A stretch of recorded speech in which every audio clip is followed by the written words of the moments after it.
Well, we have started the next session. Let me bring Dr. Dipankar onto the stage.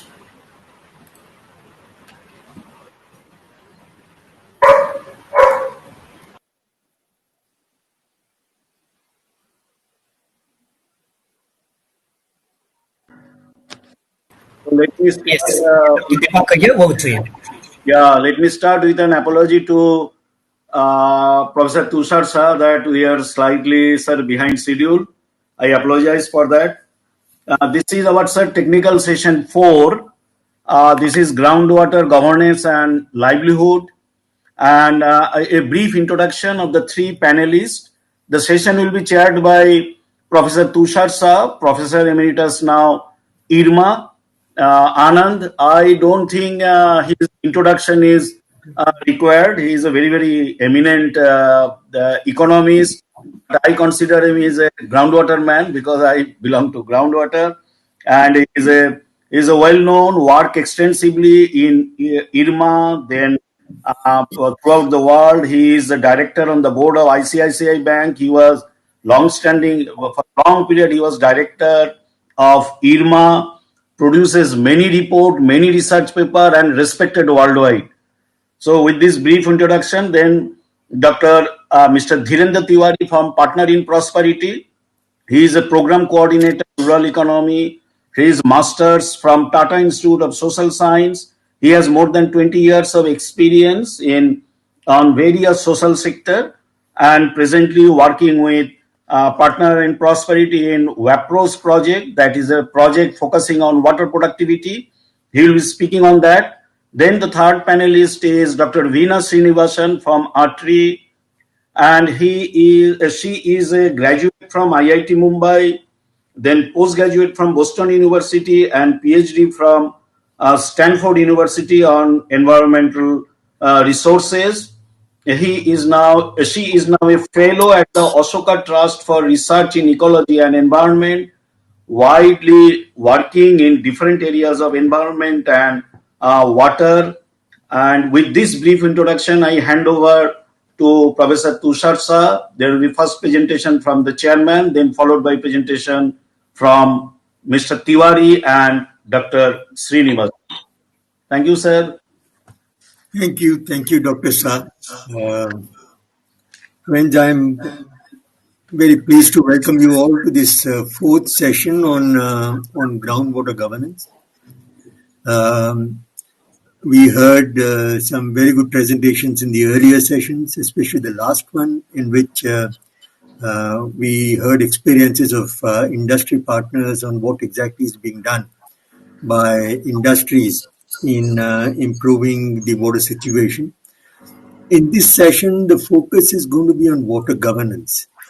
And I think this is a macro issue. We need to therefore step back a little and try and understand the role that groundwater has come to play, not only in India's water economy, but in India's overall economy, and the complex issues involved in governing the groundwater economy.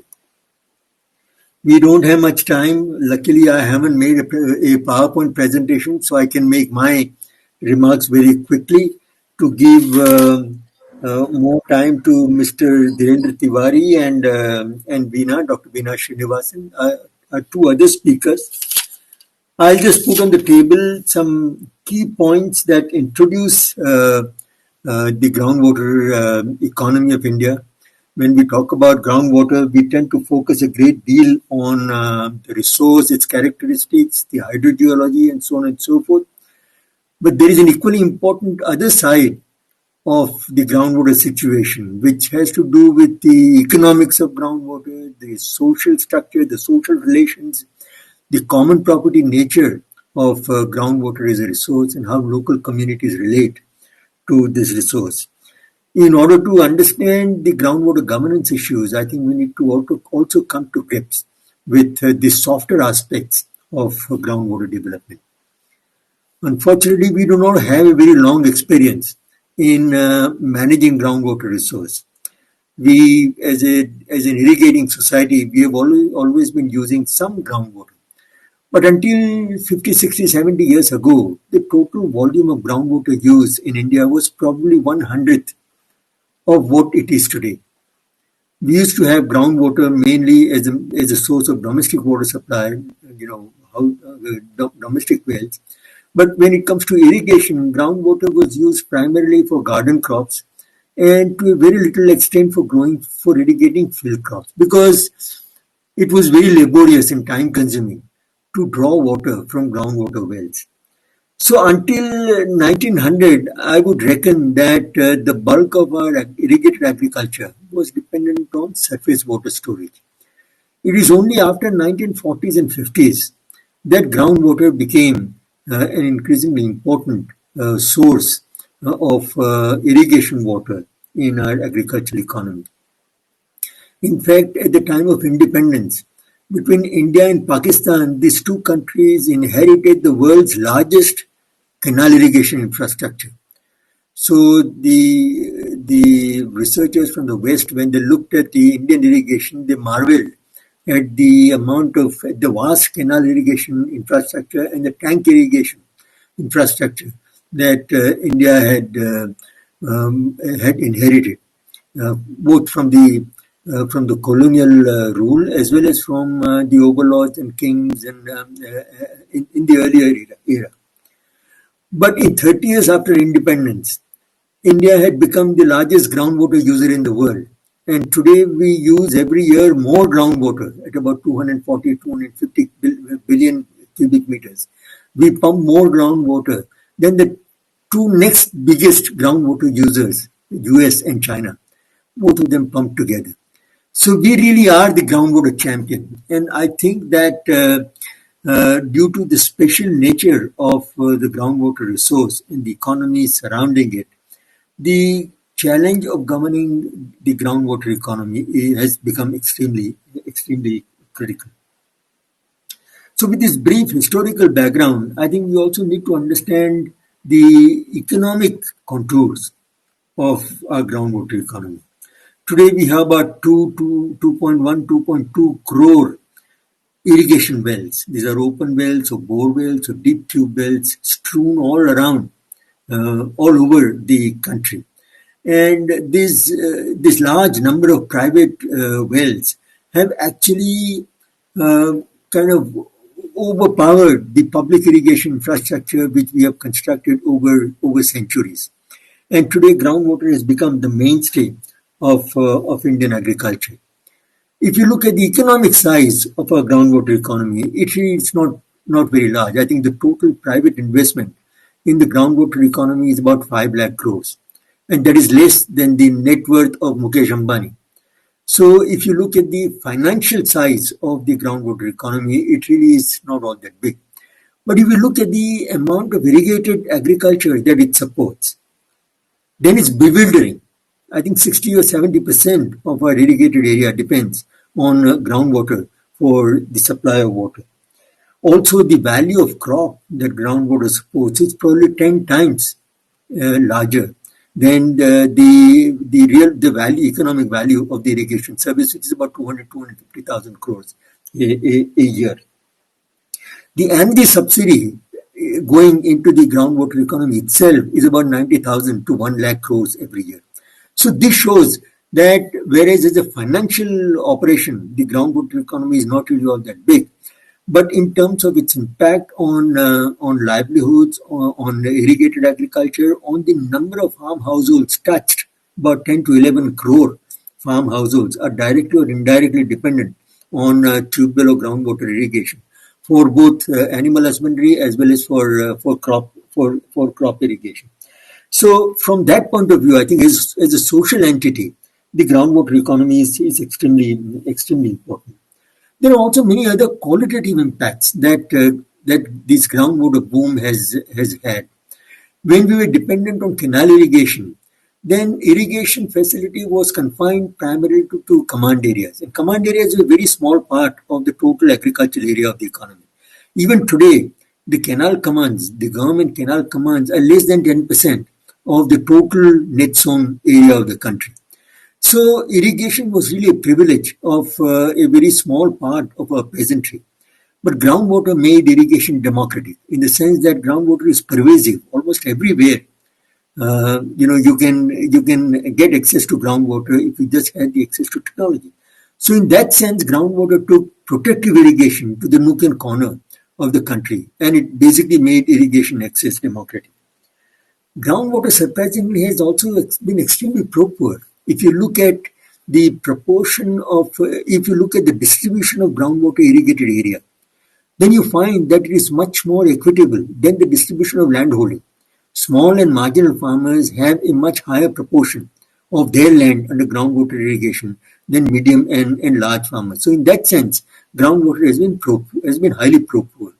Also, groundwater has actually led to stabilization of rain-fed agriculture in some of the driest areas of the world, such as Telangana, for example, or the bulk of the hard rock India, which is 2/3 of Indian landscape.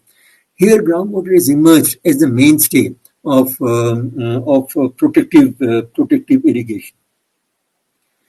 One major social impact that groundwater has had is that given the kind of population overload that Indian agriculture has suffered, if Indian agriculture had had as little irrigation as it had in 1950s, then I think rural India would have been far more unstable than it has been today. I think that in most of the dryland areas, groundwater has provided succor to rain-fed farmers, and therefore it has also been a socially stabilizing factor in a very, very major way. And for all this, I think a major price that we have paid is in terms of environmental impact. I think we become so heavily dependent on groundwater for all our needs that there are large and growing pockets of India where the groundwater regime is becoming unsustainable in terms of rapid and persistent depletion of groundwater tables, the lowering of groundwater levels, desiccation of wetlands, deterioration of quality of groundwater. And there are many estimates which suggest that we probably use maybe 40, 50, 60 cubic kilometers more groundwater than we can sustainably afford. And therefore, large part of India has actually become a groundwater basket case. And that is a major worry. In fact, India's groundwater challenge is one of the most formidable global environmental challenges that I think we need to contend with. The major aspect is that we have actually sold our aquifer sustainability cheap. There are many other countries, societies, which also use groundwater very heavily.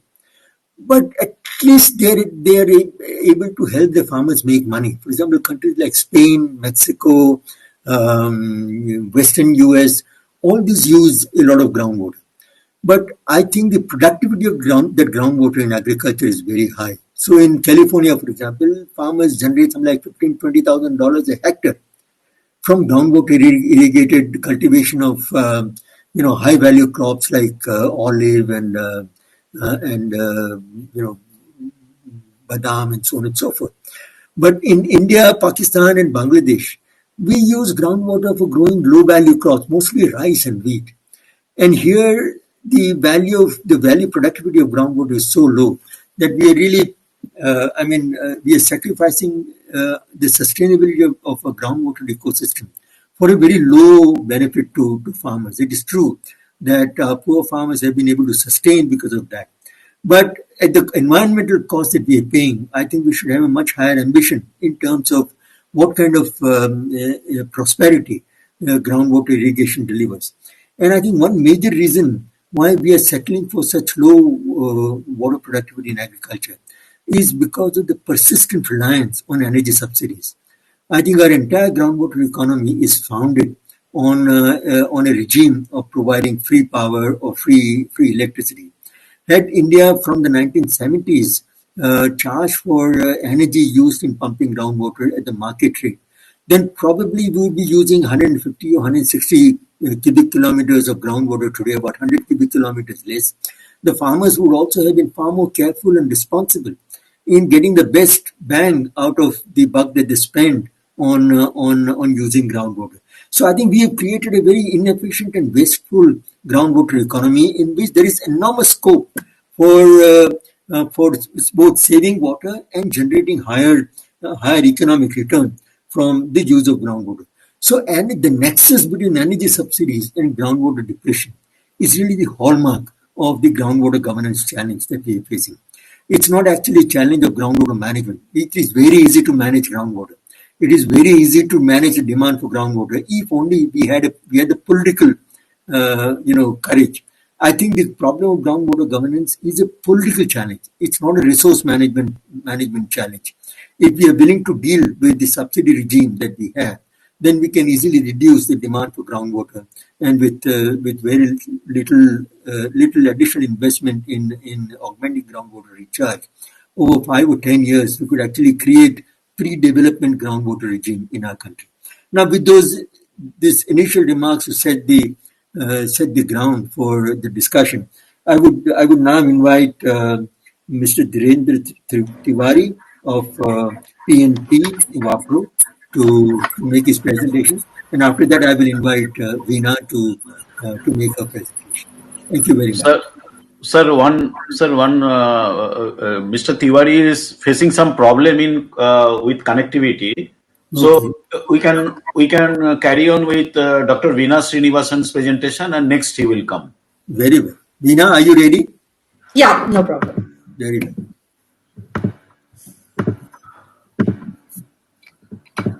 Yeah, is my screen visible? Can you just confirm? Yes. Yeah, visible.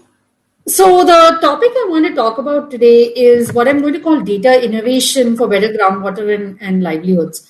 Dr. Tushar Shah just laid out a very, very clear agenda for what needs to be done in terms of groundwater governance and livelihoods. And all of us have kind of seen the pieces throughout the day in terms of more efficient water use, in terms of crop switching, in terms of electricity subsidies, in terms of cash for blue type of programs. So many things have already been covered today. So I thought that I would talk about something different because it hasn't received enough attention, and that's the need for data and data innovation.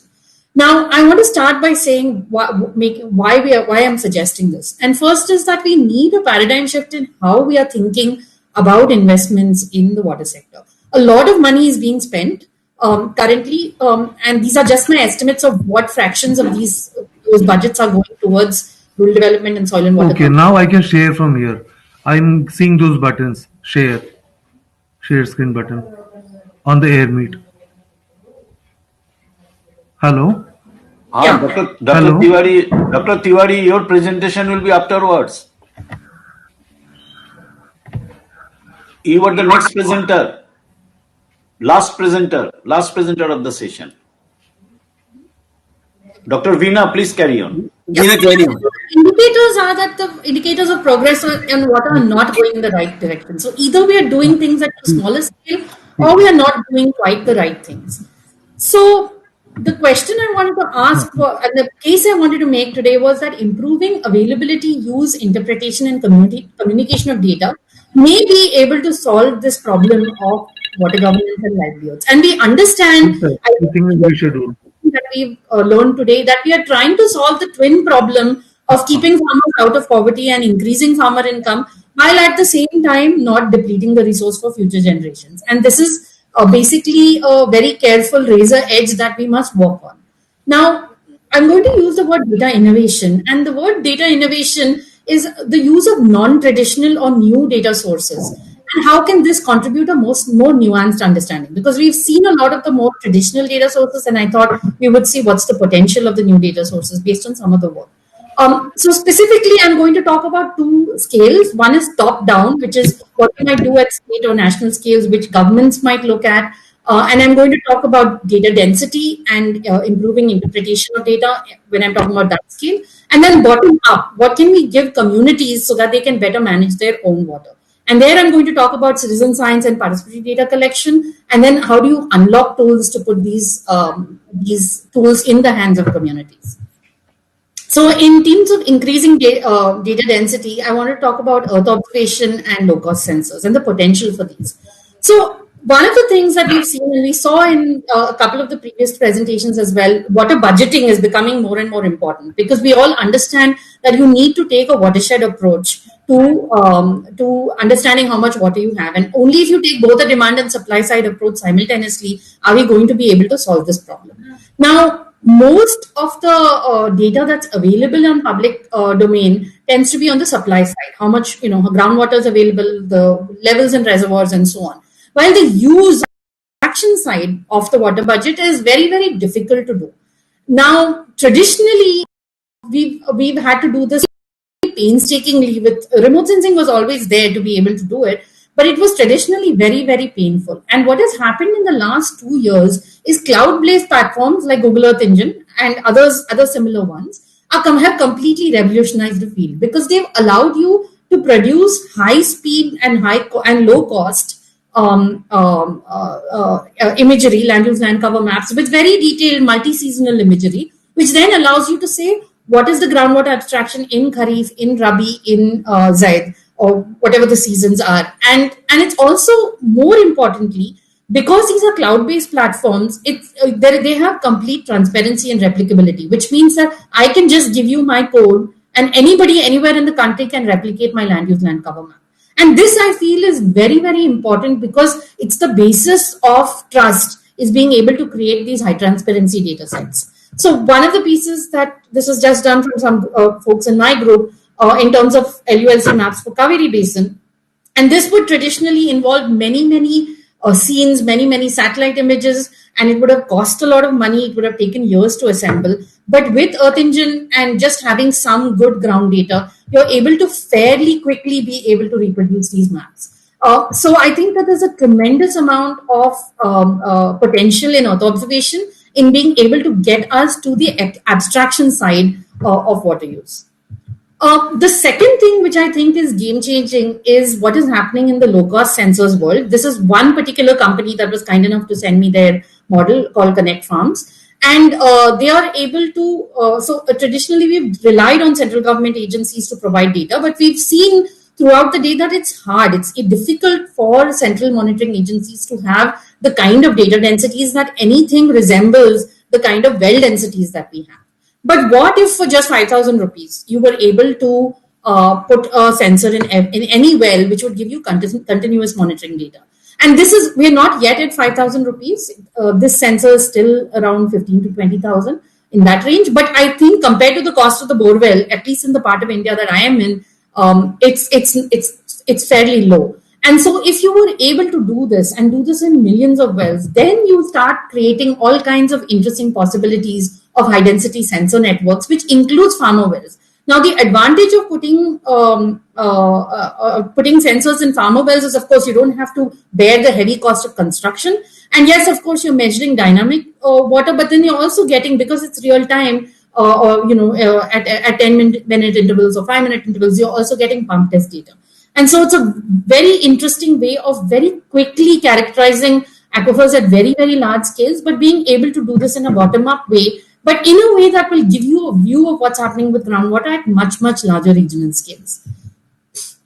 The second thing I want to talk about is improving interpretation. And this is something we don't talk about in a lot of groundwater science seminars even. And I thought it's worth kind of giving one example.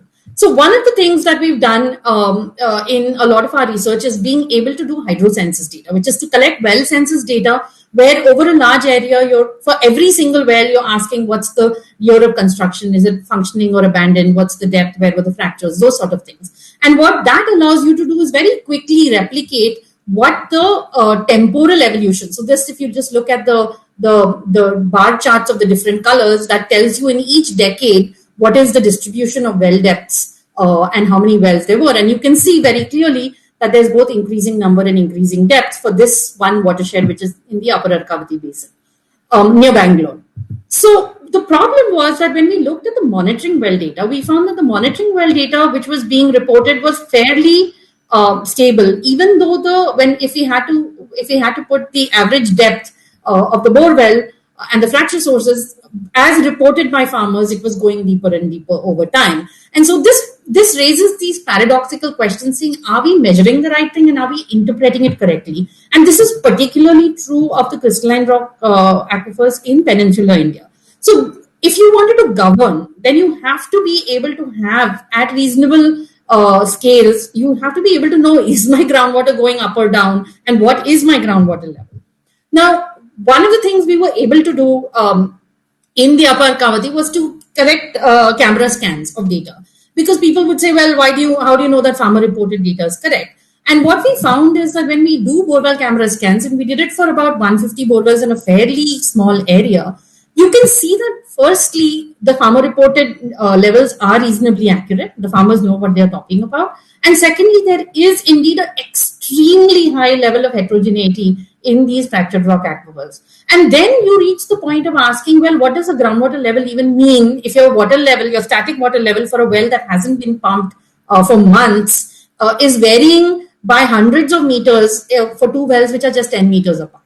And this is very, very common. Anybody who's worked in the field in these conditions will tell you that. So then what is the true water level? And what is the meaning of having a single monitoring well for a 50 square kilometer area? So this is something that we need to talk about. So when we took those findings and we scaled it up to the national level, what we did is we said, well, what is the monitoring well data kind of telling us at the national level?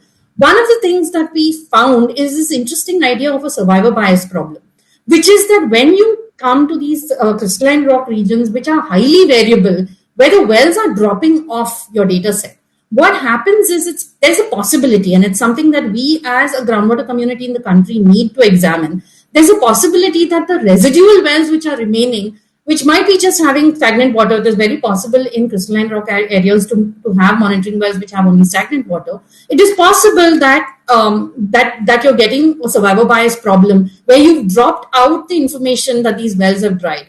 And indeed, there's a very high correlation between defunct and dry wells and where we expect, based on farmer reports and based on other proxies, that groundwater levels should be declining. So this is something that I wanted to just put forth for this audience, which is, let's really think about interpretation, and particularly in crystalline rock peninsular India, before we try to govern top down at these entire regions. The next piece that I want to talk about is data innovation from the bottom up. Now, I want to first talk about citizen science.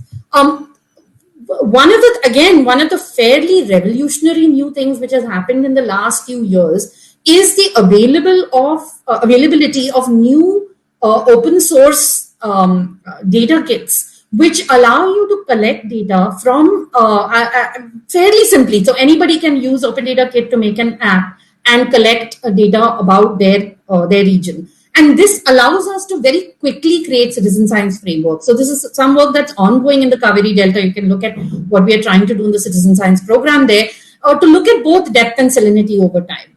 And what salinity meters are fairly cheap. We can go and give them to a bunch of colleges and tell them, can you have your student teams go and collect this data? And very quickly, within a couple of months, be able to replicate these salinity maps. Now, what is the kind of thing that you can get from this sort of thing? The advantage of having citizen-generated data is it provides what I would call deep insights and on transformations which are occurring on the ground. So this is in the Nagapattinam area in the Kaveri Delta. And what you see, these little things that you see, these are aquaculture farms. And if you look at the aquaculture farms over time, what you can see is there has been a switch from rice to aquaculture. And that switch from rice to aquaculture coincides very well with exactly where the high salinity zones are. So where you have fresh water, the land use immediately switches back to paddy, but in the saline areas, you see a lot of aquaculture. Now, this phenomenon of this transition from paddy to aquaculture and the salinization of groundwater is something that I have seen in papers being reported from field reports across India. But it's something that we haven't had a lot of conversation on in this freshwater salinity barrier in coastal areas and what the implications of that are. And also this question of whether aquaculture is additionally accelerating the salinity regime from becoming more salinity. In other words, is it creating an accelerating loop, feedback loop? So these are questions that have to be asked, and I think citizen science type of programs based on these newly emerging tools like ODK can help you very quickly get this, which the large scale government monitoring framework can't actually get you at the same speed. The last piece I'm going to talk about is unlocking tools. And this is how do you put tools in the hands of communities and NGOs working on the ground so that they can be more effective.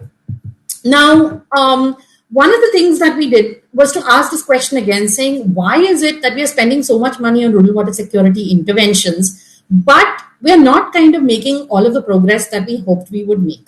So one of the things we did is we did an analysis of what are the types of interventions. And as people have spoken, throughout the day today, obviously rural water interventions are not only about water, they are also about improving yields, they are about improving cropping intensity, about market linkages, value addition, because at the end of the day, the farmer is not saying, can I pump as much water as I can? The farmer is obviously defining their problem as can I increase my income? So how can we kind of think about what we've learned from these rural water security interventions? Now, the first thing that emerges, our first learning, is that you can clearly see the existence of a zero-sum game problem, which is that actually a lot of the interventions which are happening at the plot scale. Whether it is farm ponds, whether it is watershed structures, whether it is a whole bunch of interventions which are basically designed to give individual farmers more access to water, are occurring at the plot scale. But we all understand that groundwater is a commons. And so it's also a zero-sum game because there's only a certain amount of water that a rainfall endowment in the watershed. And it's either going to end up as ground or surface water. It doesn't matter. They are an integrated resource anyway. But the point is that if you're focused at the plot scale, then you're not going to be able to ensure necessarily that your groundwater, that you're not depriving downstream communities or you're not depriving farmers with shallower bore wells and so on. And so you have a lot of this problem of designing interventions which are supply side, but actually result in a whole bunch of unintended consequences, whether it is declining flows into downstream areas, whether it is preventing downstream groundwater pumpers from getting water, or whether it's creating a larger cone of depression, whatever it is.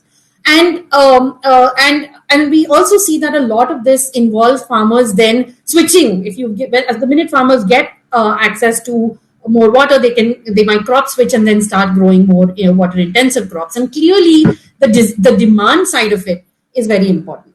Now, when we asked communities on the ground, and we did this through a series of interviews, which is ongoing. This is ongoing work. We did this through a series of interviews asking communities, what is it that you would want in order to be able to actually tackle this problem better? And one of the things that came up repeatedly as a theme in a number of the interviews is we would love to have a tool to create a shared understanding of the resource within the community. Now, traditionally, there have been ways that this has been done, participatory rural appraisals, whether it's participatory resource mapping, shared vision planning. All of these are kind of tools they've used traditionally, and they've been around for decades. But what NGOs and communities on the ground told us repeatedly is it takes us a lot of time. Sometimes 80% of our budget gets to just getting to this shared understanding of the resource. So farmers understand their plot and their crop, but they don't understand necessarily what it is in the context of the watershed. The second theme that emerged from all of these conversations is what I'm calling the co-evolution problem, where people said there's a tendency to view landscapes as static. That means this is a problem in Bundelkhand, this is the problem in Vidarbha, this is the problem in Eastern Karnataka, whatever it is. But in reality, NGOs, the farmers keep on adapting to changing circumstances. Sometimes those adaptations are in response to external drivers, new roads, changing market circumstances. There's a new wastewater source which is contaminating water quality, whatever. In other times, the intervention itself causes farmers to adapt and evolve. And as a result of that, now a new set of interventions is needed because you have a set of consequences because of the success of the older interventions. And so there is this need then to anticipate what is going to happen in the future because of changes induced by the intervention. And rather than solving for the problems of the last 5 years, we need to be able to solve for the problem of the next 10 years. And I would call this the the anticipation challenge. Now, what we concluded from these what we call use case interviews is that there are these two gaps, and then users need something very specific in order to be able to solve them. And by users, I mean they could be either communities working at the grassroots level, or it could be gram panchayats or the local government. And for the zero-sum game part of it, we figured that what is really missing as a gap is the need to unlock existing tools. So there's a ton of tools existing, whether it is tools developed by the NGO sector, like FES has the CLART and India Observatory, or Watershed Organization Trust is here. They have their water stewardship tool. But what is really a gap is the scaling of capacity building, so that people are able to use the data sets and the tools in an easily accessible way. For the anticipation part of it, what we've really been thinking about is how do we do more AI-driven models which can allow communities to anticipate and to look at what we call this problem of feedbacks. That you have a biophysical system, you have a human system, the humans are constantly evolving. And so I want to know what are they going to do tomorrow if I do this, rather than just saying that this is the problem and I'm trying to solve it. Finally, this is just to give you a little bit of a glimpse of what we are planning for the unlocking tools bit of it. And our objective is basically how do we take existing sources, which is like a Google Earth Engine and IndiaVaris, as well as primary data sources like ODK, and then a set of social layers that we plan to build, and how do we integrate this, but then do very, very serious science communication and capacity building to show people working on the ground, how can you build a participatory resource map? How can you build a water security map? How do you access these sources, but then assemble it into these important products that are needed? So to summarize, I want to basically go back to my primary argument that one of the most important things that we need is improving availability, use, interpretation, and communication of data to address key gaps in groundwater governance and livelihoods. And I'm suggesting that data innovation, that is using new and novel types of data, can play a really important role. This can be done both from the top down as well as from the bottom up, and really synthesizing these two can really help us go a long way. Thank you. Thank you. Thank you very much, Meena. Excellent presentation. Very, very interesting. Unfortunately, we don't have much time. Otherwise, this would have generated an excellent discussion. But let's see what we are left with after Mr. Tiwari's presentation gets over. Mr. Tiwari, are you ready? Yes, sir, I'm ready. Yes, please. I'll just start sharing my screen. Yes.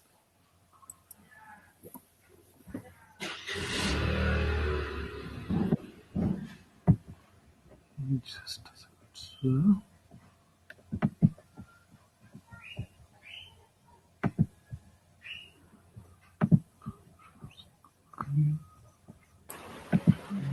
Sir, you are trying to do this slide share? Yes. You are not audible. Yeah.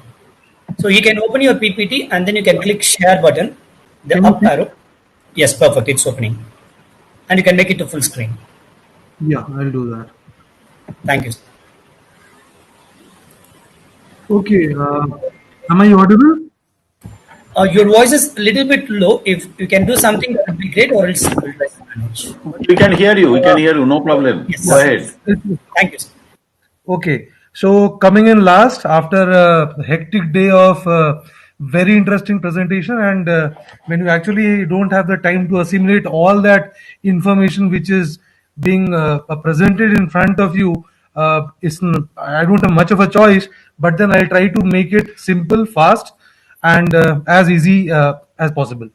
So we are talking about the looming water crisis in India, and this is in context of the VAPRO project that earlier the speakers also spoke about, and we are just trying to find an innovative way out as to how do we deal with the looming water crisis which engulfs us, and also in the areas where there are areas which have water surplus and we have good water availability, how do we manage the water resources which are available to us in a way that we become the water stewards, that we say that this is a shared resources, and not only us, even the future generations which will be following us will have the same amount of water and the same quality of water, or rather a better quality water available to them for use.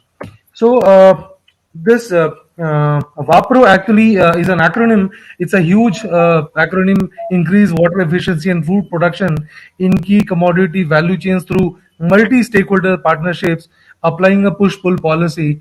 But in short, we call it WAPRO, or the Water Productivity Project. And in this project, I mean, this is a project which is a very synergistic project, because we have interlinkages with some of the projects which are already ongoing. There are linkages getting formed for the further projects that we are going to deal with.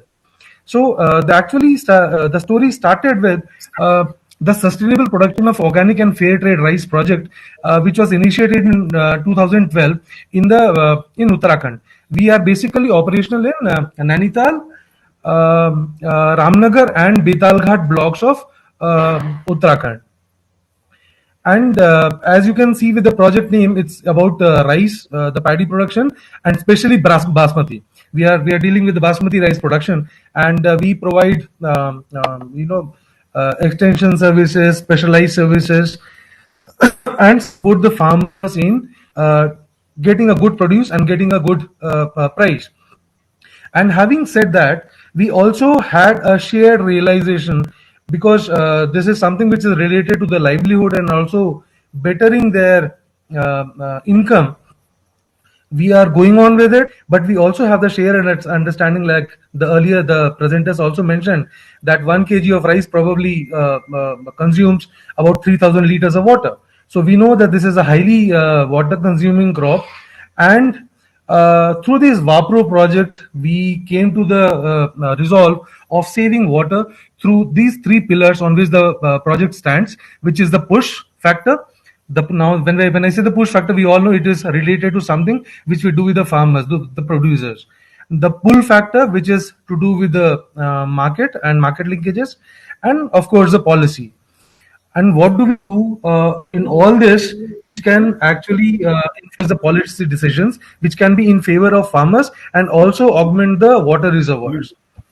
And in this entire project, we also deal with the we are water stewards, and we also try to take the entire village, I mean the beneficiaries, and make the entire village water stewards, as if they are the custodians of the water resources which are available in their area. Now, we had another project called a biogas project, where we have installed about 3,500 biogas units in Uttarakhand alone, which provides clean energy and also provides biogas, the slurry, for which is used for composting. So this is a completely synergized project where one thing helps another. Now, coming to the interventions in this WAPRO project, we all know that before we initiated the farming was done mostly in the conventional mode. Basically, it was all flood irrigation, use of chemicals, and everything which is not very healthy for the soil, and it consumes water also. But with the project, we tried testing and establishing some good practices and the water efficient techniques. We tried several models, and as of today, we understand that we are progressed really well on SRI, AWD, DSR, the line sowing when it comes to rabi crops. Mixed cropping, yes, it was a kind of mixed response in mixed cropping. At places it was good, at places it was not at all encouraging. And all this is done in organic mode, which is also very supportive to the soil. And with all these demonstrations, with all these practices, we set up demonstrations and compare with the practice of continuous flooding or the flood irrigation. We also train the farmers on preparing their own compost and preparation of bio inputs, which have to be used in the farming. Now, for the entire village or the entire community to come together, we needed a platform where we have a women's group which is formed in villages, which is called the Water and Environment Group. We got these water environment groups running in one village, second village, third village, and now we have these water environment groups in over 100 villages, and they are the ones who are the water stewards. They make their own plans, the water stewards plans, and we provide some training, basic training, hand holding support, and everything. And through all this, we also undertake a lot of crop diversification. We advise that this can be taken up. We set up demonstrations where this can be actually demonstrated to the farmers. And we also understand the labor is very scarce these days. So we also promote a lot of farm mechanization, which can reduce the human effort and be very productive also. Now, coming on to the demonstration results, what I was saying, this is the data of 5 years, very basic data, where we compared SRI, AWD, DSR, and mixed cropping to the continuous flooding, which is the last set of bars on your screen. And in the years we have seen, we are able to save up to 19 to 24% of water. So the water productivity is very high. It is risen, and we are also making a lot of efforts to make sure that this continues, and we are also able to innovate within these practices. Now coming on to, I mean, that's just the last one was water productivity, and along with this, what is more important is also the crop productivity, which is the kind of produce or the yield farmers are able to get, which is measured in terms of quintals per hectare. And we are very happy to share with all of you that over the years we have been able to get crop productivity compared to the continuous flooding seen, which is 5 to 11 quintals more per hectare than compared to the continuous flooding fields. So this has been very encouraging again in terms of water productivity and also the crop productivity.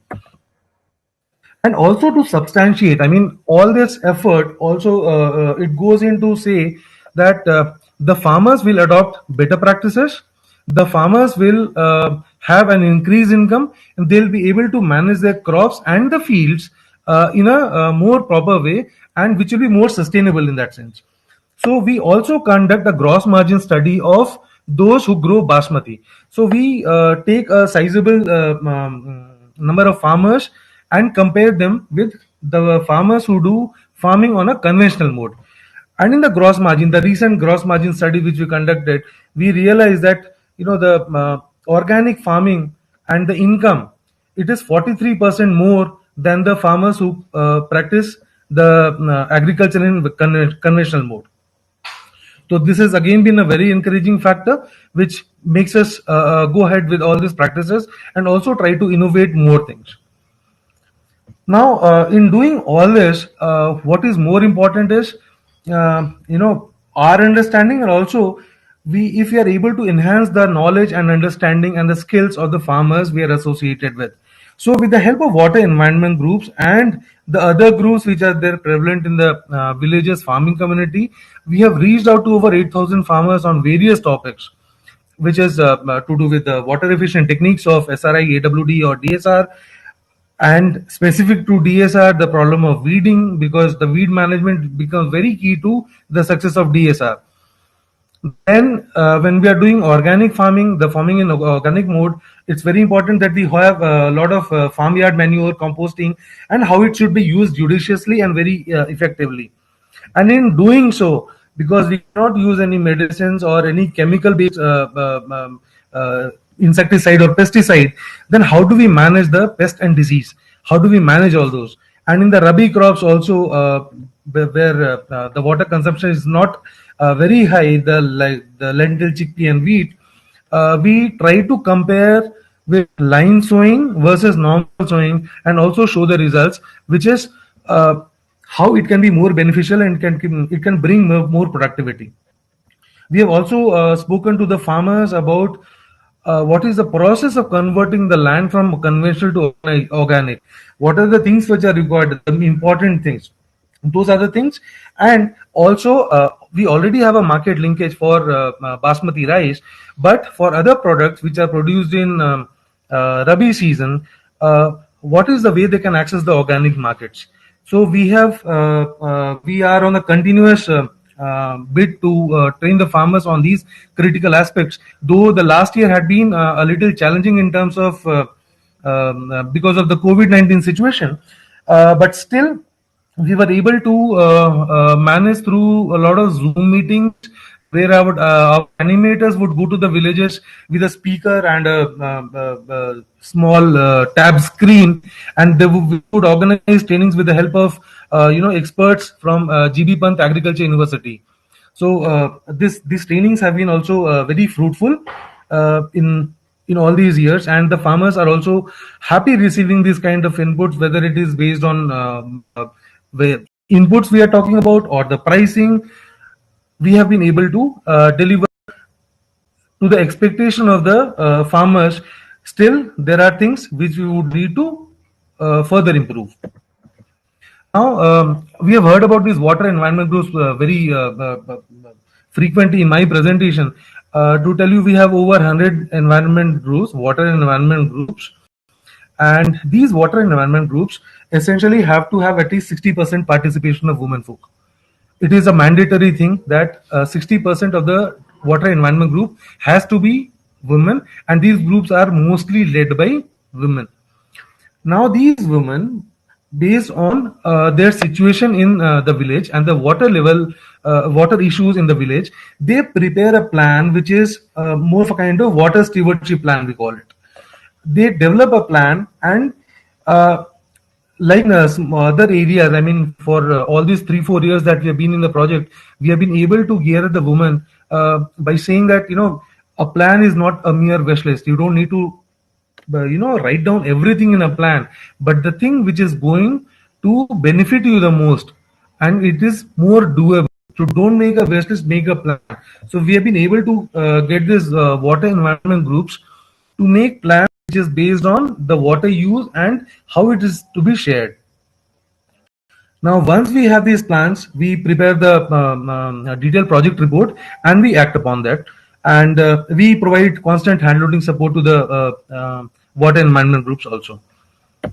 Now, in a bit to do that, with all these trainings and other things, one important key aspect was the availability, or rather the unavailability of labor in the farms. So we have set up 4 organic agri service centers in these 3 blocks based on the density of farmers wherever they are located, and we have given the necessary tools and equipments at all these centers with the help of our partner organization, and the equipment is available to all the farmers, including our farmers or the other farmers also, on a very minimal cost, which is lower than what is available in the market. So this is also helping them a lot. Now, with all this, I mean, you can see in the pictures, these are the women who are taking care of the canals and the repair, maintenance, and everything. And some structures have been built. So, because in these hilly areas, irrigation channels are the main source of irrigation, because the prevalence of tube wells or bore wells, fortunately, is very low. So we have undertaken the irrigation channel repair to address the issue of drinking water in whatever way we could. Water coolers and manual water purifiers, they have been supplied, overhead tanks, and support to organic agriculture center. And there were some water environment groups which were very enterprising. We helped them set up a masala chakki unit, the spices grinding unit, and we also linked them with KVIC for future training. And important is these women take several initiatives of actually taking up the cleaning and maintenance of water sources. So these are the kind of significant works which we have been able to get the community inclined towards doing on important days, or maintaining it throughout the year cycle. Now, in doing all this, we use the strength of the local women placed in the communities. Now, we call them Jalsakhis, or the water animators.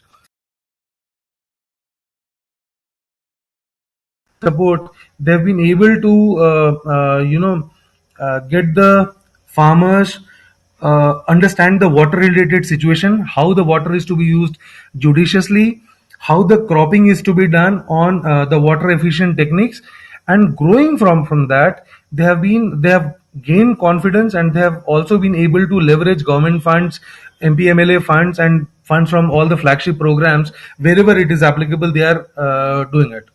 So we are happy that we have such a ground level force, and they are very effective. And also to involve the government stakeholders and the private parties, we developed something called a water stewardship calendar. This is both in English and Hindi, bilingual. And this is one glimpse of it. You can see that people have to take a pledge that they'll become water stewards in all uh, uh, in everything that they do with water. And uh, uh, and that they agree and they understand that water is a shared resource and everyone should be using it very judiciously. We have also tried to influence the future generation, which is the children in schools, and we have developed these calendars and distributed in schools also, where by the order of block development officer or the education officer, this water pledge has become mandatory in all these schools in Uttarakhand, wherever we are working. So these are some small practices that we have done in our project, and I hope we'll have more discussion when we come to the discussion part. Thank you. Thank you, Mr. Tiwari. Excellent. I think both these were very nice and very relevant presentations. Although they both I think Veera's presentation attacked a very important issue, which has kind of applicability at a massive scale. But the kind of work that Mr. Tiwari showcased is also something that is replicable. We have actually already used up our time, and Dr. Saha, are there some questions that we can take, or? Sir, some discussion is going on between some of the participants. Mm-hmm. Typically, there is no question as such, Mm-hmm. and whatever we can discuss, we are a little bit behind time. Yes. So if you sum up, then we can go to the last session, concluding session, where there are 4 panelists and they will extend their views. Right. No, I think both the presenters did an excellent job. They were very lucid and very clear in the ideas that they wanted to explore. I wanted to thank both Veena as well as Dhirendra Tiwari for excellent contribution that they made. And with that, I bring this session to a close, and we move on to the next session, the final session of the workshop. Yeah. Thank you, sir. Thank you. Thank you. Thank you very much. Yeah, thank you immensely, Professor Tushar sir, for agreeing and coming, and your views are always important for all. And Dr. Veena Srinivasan, wonderful presentation. But we will discuss further. We will discuss further with you. I have some questions, not questions, some discussion points, and Tiwari sir also wonderful presentation about the Thank you, sir. working on ground level, involving the villagers, communities, particularly women folk. So, sir, with this, I will request the organizer to shift to the next concluding session, where, sir, some very, knowledgeable and some, I would say, interesting panelists are there. So, I will request all to be attentive and attend the concluding session. So, requesting to change it to the last session.